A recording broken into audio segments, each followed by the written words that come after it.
ನಮಸ್ಕಾರ ವೀಕ್ಷಕರೇ, ನಾನು ನಿಮ್ಮ ಜಯಶ್ರೀ. ಫ್ರೆಂಡ್ಸ್, ಇವತ್ತಿನ ರೆಸಿಪಿ ಪುಳಿಯೋಗರೆ. ಈ ಪುಳಿಯೋಗರೆ ಬೆಳಗಿನ ತಿಂಡಿಗೆ ತುಂಬಾ ರುಚಿಯಾಗಿರುತ್ತೆ ಅಂತಲೇ ಹೇಳ್ಬೋದು. ಸಾಮಾನ್ಯವಾಗಿ ಪುಳಿಯೋಗರೆ ಅಂದರೆ ಯಾರಿಗಿಷ್ಟ ಇಲ್ಲ, ಎಲ್ಲರೂ ಇಷ್ಟಪಟ್ಟು ತಿನ್ನುವಂತಹ ಬೆಳಗಿನ ಬ್ರೇಕ್ಫಾಸ್ಟ್ ಅಂತಲೇ ಹೇಳ್ಬೋದು.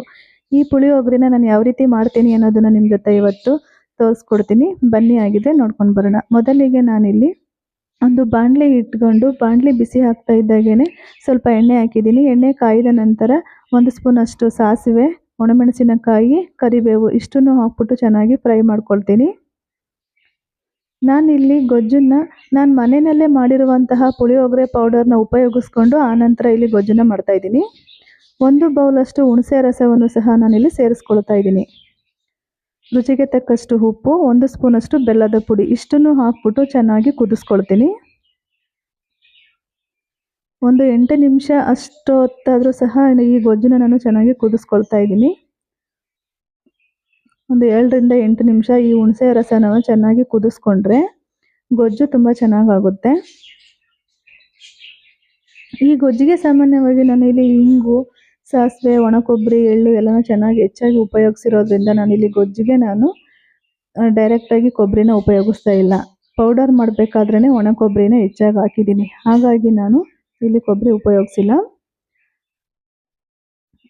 ಇವಾಗ ಒಂದು 7 ರಿಂದ 8 ನಿಮಿಷ ಅಷ್ಟು ಚೆನ್ನಾಗಿ ಗೊಜ್ಜು ಕುದೀತಾ ಇದೆ. ಈ ಸಂದರ್ಭದಲ್ಲಿ ನಾನು ಪೌಡರ್ನ ಹಾಕೊಳ್ತಾ ಇದ್ದೀನಿ. ಒಂದು 4 ರಿಂದ 5 ಸ್ಪೂನ್ ಅಷ್ಟು ಪುಳಿಯೋಗರೆ ಪೌಡರ್ನು ಸಹ ನಾನಿಲ್ಲಿ ಹಾಕ್ಕೊಂಡಿದ್ದೀನಿ.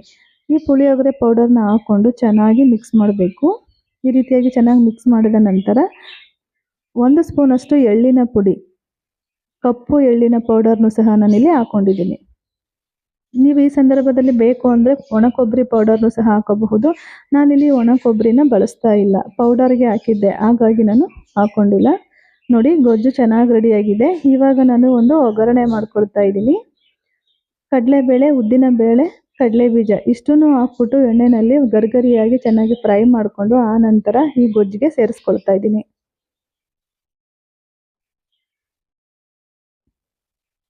ಇವಾಗ ಗೊಜ್ಜಲ್ಲಿ ಕಡಲೆ ಬೀಜ ಎಲ್ಲ ಚೆನ್ನಾಗಿ ಹೊಂದಿಕೊಂಡು ಮಿಕ್ಸ್ ಆಗಬೇಕು. ಆ ರೀತಿಯಾಗಿ ಚೆನ್ನಾಗಿ ಮಿಕ್ಸ್ ಮಾಡಿಕೊಂಡು ಕೊನೆಯದಾಗಿ ಸ್ವಲ್ಪ ಕೊತ್ತಂಬರಿ ಸೊಪ್ಪನ್ನು ಹಾಕ್ಬಿಟ್ಟು ಗೊಜ್ಜನ್ನು ಚೆನ್ನಾಗಿ ಮಿಕ್ಸ್ ಮಾಡ್ಕೊಳ್ತೀನಿ.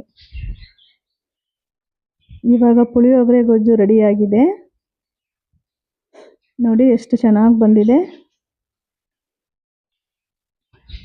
ಇವಾಗ ಈ ಗೊಜ್ಜನ್ನ ನಾನು ಸ್ವಲ್ಪ ಎತ್ತಿಟ್ಕೊಳ್ತೀನಿ. ಇಷ್ಟಕ್ಕೂ ರೈಸನ್ನು ಕಲಸಲ್ಲ, ಸ್ವಲ್ಪ ಒಂದು ಬೌಲ್ ತಗೊಂಡು ಸ್ವಲ್ಪ ಎತ್ತಿಟ್ಕೊಂಡು ಆನಂತರ ಉಳಿದ ಗೊಜ್ಜಿಗೆ ರೈಸ್ನ ಹಾಕ್ಕೊಂಡು ಚೆನ್ನಾಗಿ ಮಿಕ್ಸ್ ಮಾಡ್ಕೊಳ್ತೀನಿ.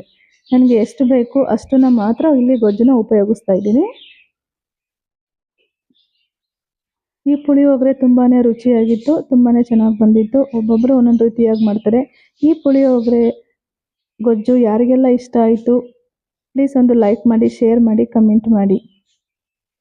ಈ ವಿಡಿಯೋ ನೋಡಿದ ಎಲ್ಲ ವೀಕ್ಷಕರಿಗೂ ಧನ್ಯವಾದಗಳು. ಮತ್ತೆ ಮುಂದಿನ ವಿಡಿಯೋದಲ್ಲಿ ಸಿಗೋಣ.